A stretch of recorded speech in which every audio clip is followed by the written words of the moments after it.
What's up, guys? This is B-Side Investing. So, with our 100K challenge, we are currently down 1%. And like I said about buying DigiHost, I did buy it, but bad news. I bought it early in when the market opened, which is not the best of times to buy it, but I guess we bought it at 101.88, I think. So if we look at the activities, so I sold Hive. Let's see. So I sold Hive about $403 or $4, and then I also got this subscription. It's like a premium subscription. You get like up to date price. So I just wanted to know exactly what price I was getting in. Sometimes it's 15-minute delayed, so it's nice to get accurate prices. Okay, so what I did is I was able to sell it for a bit of a profit. It was down, but I bought in at 938 and it was 518 when I got in. And then when I bought DigiHost, I bought 205 shares, but I paid 188. But at the time, I thought it was gonna jump up. So not really worried about it. Still got a good position at 188. We can still buy some at 170 something. I think it's at 172, 171. Okay, so it did fall again at the end there. So that's no big deal. Okay. All right, so just a bit of intro. I'll just go through the trades. I just went over the trade we made today. Also, we'll go over the stocks. I don't think there's any news today, so what I'll do is I have this strategy that I'm gonna adopt to get to 100K, and I think if I follow that to a T, we should be able to get there more smoothly, more maybe faster. Who knows? We'll see. Let's see. Bitcoin currently is sitting pretty decently, like pretty good. Not that bad. It's around 59 and 60 today.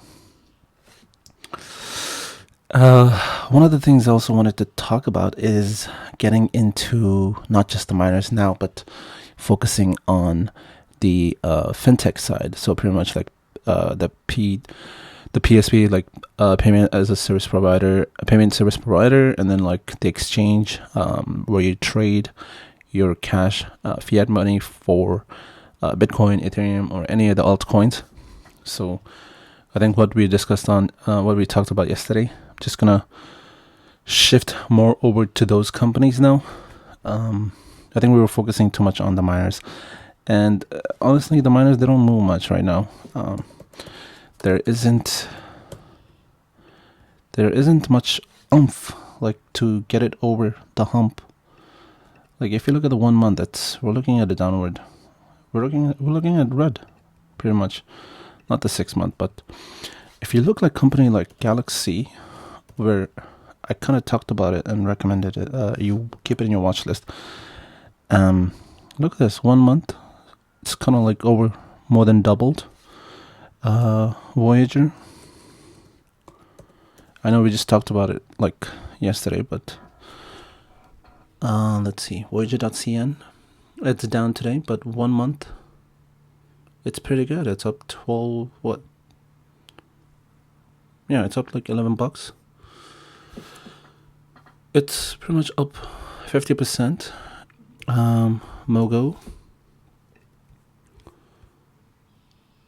Mogo's kind of break even. Let's see. I guess that's an odd one. Big Digital. It is up double.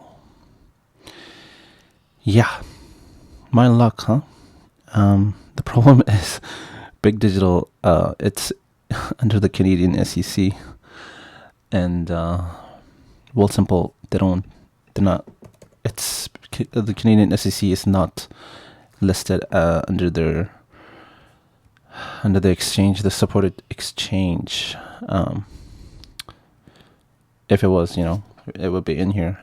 So they only support TSX, TXSV, and New York Stock Exchange, Nasdaq, and NEO.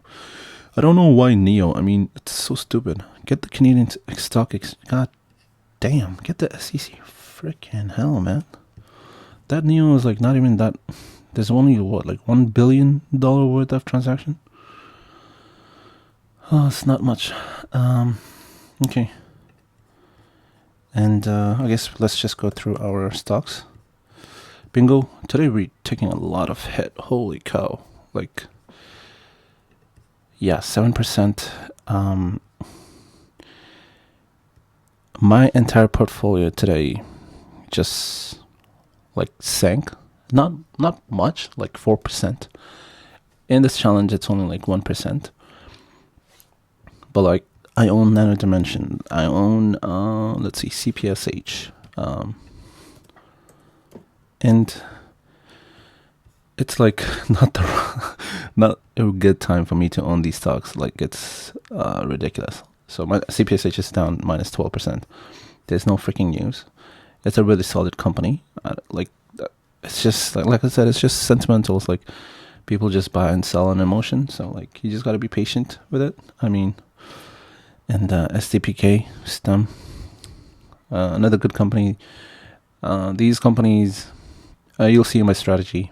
I'll go through it, but I'm looking at companies that are gonna be good over 1 year plus, where we'll kind of beat the market plus and more. So, yeah. So let's see. Bingo, we're down. Hive. Ethereum was kind of sideways. Let's see. No news, but still 2% up, which is good. Ethereum was, let's see. It did drop to 2100, which is not that bad. Like, it, I don't understand why it didn't jump up, because on Friday we closed around here at like 2000, and then we're currently here. We should be up like 4 or 5%, but I don't know. It's kind of behaving weirdly. Bit farms, we are down 1%. No news. Bingo. Oh, right. Bingo, there was a news. Jeez, that's not the right one. Okay, Bingo, we had... Okay, so they just announced like they had a record number of presentations for OGM and SVs at the 2021 annual clinical genetic meeting of the ACMG. So 16 talks and posters, 14 of which are from U.S. institutions, to be presented across all 4 of BNGO's main target growth markets. So prenatal, postnatal, constitutional genetics, blood cancers, and solid tumor analysis. You can kind of go through that, but I'm just going to breeze over through what kind of presentation they did. So like blood cancer oral and poster presentation, you can see which numbers they did here, like the ID kind of EP 501, EP 502. So prenatal oral and poster presentation, postnatal oral, solid tumor presentation, and then these are the other BNGO's presentation. Now this is good in terms that they're getting more exposure into the target market, and they're kind of marketing their products well. So I think I'm just going to leave it at that, because I'm not going to sit here and act like I know what I'm talking about in terms of genetic stuff. No, I don't. So I'm just going to move on. All right, let's get to the next one. A census. Man, that thing is just killing us. Holy cow. Can you believe, like, it's down like 20%? All right, come on, Wi-Fi. 21% is just killing us. We bought in at 4. We're down 50%. more than 50%. Like, this is not good. you know, this is ridiculous. We're down 50%. And according to my chart, which I don't have to go to my chart because I know it's 100%. If we're down 50%, we have to get back 100%. What the hell? Well, I mean, I guess we're only down $70, but if I had invested more, Jesus, we're just looking at like, I don't even want to think about it. Okay. Like I said, still bullish on the company. I'm looking at this as an opportunity to buy more. The thing is, I don't have cash just laying around for me to pick up. I picked up pretty much most of the stocks that I wanted to buy. So this is kind of the dilemma that presents itself. So we'll have to go through that in my asset strategy. Let's see. I think that was it, right? And immersion down 1%. Yeah, that's fine. Okay. So we're at $5,300, and I've already shown you the activity I did today. So April 12th, yeah. So sold, yeah. How many shares was it? 78 shares in total, and got the subscription, and then DigiHost bought 205 shares, and I have $17 on the side. Right? Yeah, $17 on the side. Okay. So with the strategy, so this is the strategy that I'm going to follow. I've already been following it, but I just wanted to put it in words and just, I think this is kind of like the top strategy you can follow. And that's my perspective. You want to do your own research and then just pull up your own strategy based on your risk, like risk tolerance, and what you're willing to lose. Okay, so the first point is profit taking at 2x value, so cash or new opportunity. So if opportunity presents itself, and let's say right now I did sell bingo, so I would take half of it out. So if previously the total value was like $1,800. So what I would be doing is taking out $900 and leaving it in the cash. And if opportunity presents itself where something is like discounted minus 15 or lower, then I would buy more and double down on that. So that everything kind of like comes back around. So yeah, minus 15% or more. So if it goes down more, discounted stocks, then I'll be buying the dip. And that's what I mean by having cash available. So because right now, I would be buying DigiHost now, which is at 171, which is a good buying opportunity. So I would have to, I would need some cash laying around, which I don't have now. But if I follow this, I should have some cash. And when I buy, I'm not going to buy with the entire value. So I'll leave some out for future discounted stock opportunities. And the next point is long-term investing. So company that has high potential over 1 year plus. So I think most of all the stocks that I'm investing in are pretty much high potential stocks. Looking at growth factor of like more than 1 year, kind of like almost double 2x potential stocks. So that's kind of like my shortlist for the stock if I want to buy into it. So that's what they need to have, the high potential. So bottom stocks. So looking for stocks that are undervalued or discounted because of a bad news. So sometimes, let's say like currently like a census, there's no news or anything, and it's just went down 20%.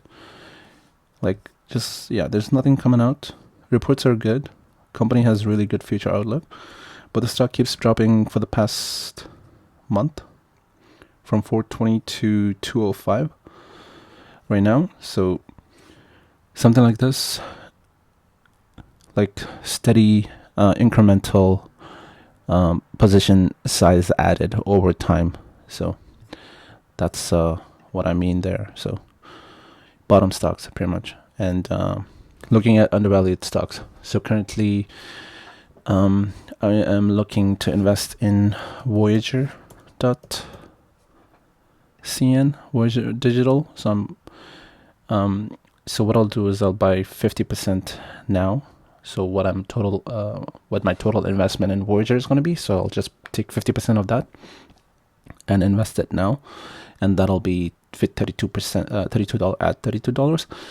And if it goes up, I'll maybe buy a small amount, but when it goes down, then I'll buy a bigger amount. So let's say 20 to 30%, and then I'll add that. And if it goes up over 50% to 100%, like 2x, then I'll take half of it out and take that profit and leave it on the cash. And then if it drops, if any of the stock drops pretty much, then I just buy. And if I find new stocks that have high growth potential and that I am interested in, then I'll just buy those as well. So that's also something to look for. And I think, what is it, the fifth point is dollar average cost. I think that's kind of like simple to understand. Pretty much take the profit and then just load up, buy the dip, pretty much buy back at a lower price. So and then average cost it down.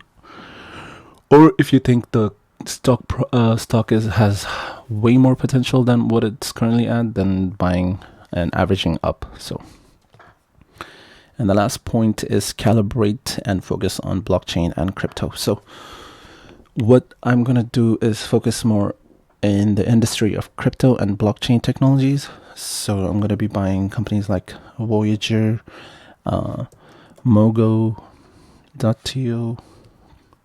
let's see, Big Digital. This is big, like it's currently up 10%. These companies are enjoying like really just ridiculous growth. And there was another one that I was looking at, Banksa. Right, Banksa.